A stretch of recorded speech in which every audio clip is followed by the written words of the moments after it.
नमस्कार, मैं प्रिंसी पटेल। स्वागत है आपका एबीएन न्यूज़ में।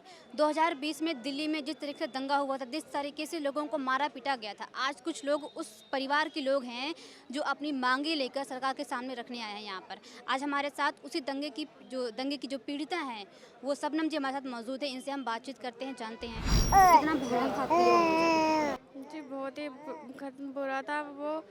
मेरे शौहर, मेरे देवर दोनों घर आ रहे थे यहाँ पे मेरी बच्ची को छोड़ने के लिए।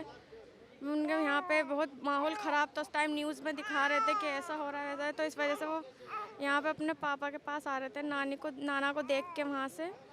और यहीं गोकलपुरी नाला जो पड़ता है बीच में रास्ते में, वहाँ पे उन दोनों को पकड़ लिया था और वहीं पे ख़त्म कर दिया उन दोनों को। तो अभी आप यहाँ पर क्या मांगे लेकर अपनी आए सरकार के सामने? मैं ये मांग रही है कि हमें उन इंसाफ चाहिए। उनके जिन्होंने भी उन दोनों को मारा है, उनको सज़ा, कड़ी से कड़ी सज़ा मिलनी चाहिए। अभी केजरीवाल सरकार ने भी कुछ जो दंगे में जो पीड़ित थे, उनके परिवार वालों को कुछ राशि दी है, जो सहायता राशि दी है। कि आप तक वो पहुँची है वो? जी, शुरू में मिला था, वो बस एक बार ही सहायता मिली, उसके बाद नहीं मिली कुछ भी सहायता। अच्छा, उस दंगे में आपके पति शिकार हुए थे? जी, पति और देवर मेरे। 2 लोग हुए थे। जी। तो आप उनकी माँ हैं? जी। आप बताइए कैसा था वो, कितना भयानक था वो दिन आपके लिए? वो दिन इतना भयानक था भाई। मेरे बच्चों के ये रोडें मार रखी थी सारी, यहाँ से गले काट रखे, चैन खोल रखी थी, ये सब सुरा कर रखे गालों में, उनमें मतलब देखने लायक चेहरा नहीं हो रहा था। मैं वही बना मैं वो बताओ और क्या कहें। इस वजह से पापा उसके बीमार रहते हैं, बीमार अटैक के मरीज है, कोई कमाने वाला नहीं, एक ही लड़का है वो। अब इतनी फैमिली है हमारी, इतनी फैमिली, एक बच्चा क्या है। मैं ये चाहती हूँ कि मेरे ये किसी न लड़के को मिले या बहू को मिले, कुछ साधन हो जाए, नौकरी मिले या कोई वो बस। तो अभी यहाँ पर जो घर की जीविका चलाने वाला कौन है आपके कोई घर नहीं, का? एक ही लड़का है मेरे पास 20 साल का, वो ही लाता 2-2,500 रुपये, बस उससे ही गुजारा करते हैं। तो अभी आप यहाँ पे क्या सरकार के सामने क्या मांग रहे हैं यही इनसे? मांग मांगी है जो आपसे बोल रहे हैं, वही मांग मांगी है कि हमारे लिए कुछ नहीं है तो इस बहू को नौकरी मिल जाए, बस यही तो मांग। सरकार की तरफ से कोई प्रतिक्रिया आई है? सरकार ना कुछ नहीं है अभी तक। कभी सरकार ने कुछ जाने की कोशिश की कि कितने लोगों को मारा गया? नहीं, कोई भी नहीं। अब तक कुछ भी सहायता नहीं पहुँची नहीं है? नहीं, कुछ नहीं। पुलिस ने कोई कार्रवाई की? नहीं नहीं, कुछ नहीं, अभी कुछ भी नहीं तो हुआ। आपने अभी यहाँ पर अपनी मांगे रखी है, आपको क्या जी, उम्मीद है कुछ?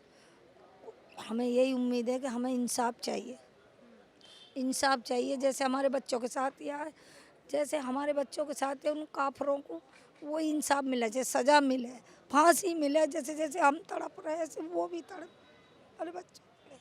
बस। इधर दंगा पीड़ितों को न्याय दिलाने के मुद्दे पर मार्क्सवादी कम्युनिस्ट पार्टी की नेता वृंदा करात ने प्रेस कॉन्फ्रेंस कर कहा कि इस सरकार में लगता है देश की न्याय व्यवस्था ठहर सी गई है। दिल्ली दंगों को 1 साल पूरे हो गए हैं, तो अभी इनकी क्या मांगे हैं अभी यहाँ सरकार से आज? देखिए, पहले बात यह है कि न्याय का प्रक्रिया तो रुक सा गया है, क्योंकि न जीविका का कोई विकल्प इनके सामने है मुआवजा के रूप में। और दूसरी बात जो सबसे चिंता वाली बात है कि जो दोषी हैं, जो एक विशेष राजनीतिक एजेंडा को लेकर ये हिंसा करवाया गया, उनके ऊपर कुछ नहीं। और जो निर्दोष नौजवान और युवतियां हैं, उनको आप जेल में देशद्रोह के नाम पर बंद कर रखे हैं। तो न्याय कैसे होगा जब तक कोई निष्पक्ष जांच नहीं होती है?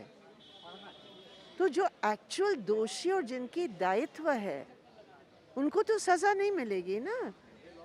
अब वो रोज और गलत सलत बयान दे रहे हैं, क्योंकि उनको पता है कि भाई हमारे साथ गृह मंत्री जी हैं, हम जो मर्जी बोले, जो उल्टा सुल्टा करे, वो सब ठीक है। तो ये गलत है। जो ये दंगा हुआ है, आपको क्या लगता है किन किन इशारों पर ये दंगे करवाए जाते हैं? देखिए, ये जो इस बार जो हिंसा हुई दिल्ली में, वो पूरे तौर पर एक राजनीतिक मुद्दा को लेकर एंटी सीए प्रोटेस्ट को समाप्त करने के लिए ये सब करवाया गया। हार गए दिल्ली के चुनाव बीजेपी, एंटी सीए प्रोटेस्ट चल रहा था, उसको कैसे रोके? देश भर में, दुनिया भर में उसका प्रचार हो रहा था कि बहुत गलत हो रहा। भारतीय जनता पार्टी की से और एनआरसी एनपीआर की जो कानून ला रहे हैं, तो उसको रुकवाना था। और रुकवाने के लिए उन्होंने कुछ इस प्रकार के तत्व को इस्तेमाल किया जिनकी आइडियोलॉजी और विचारधारा संघ परिवार का है, इसलिए सब हुआ। अच्छा, अभी केजरीवाल जी ने कुछ पीड़ितों को कुछ राहत दी है, मैम उस पर क्या कहेंगे? इन लोगों को क्या पहुंची वो राहत? अच्छी बात है अगर 26 करोड़ वो बोल रहे हैं, लेकिन बहुत लोग अभी भी वंचित हैं। और जो जीविका का मुद्दा है वो मुआवजा के पैकेट में है ही नहीं। और जो बच्चों की डेथ हुई है उनको आप आधा दे रहे हैं परिवार को, ये भी बहुत गलत है।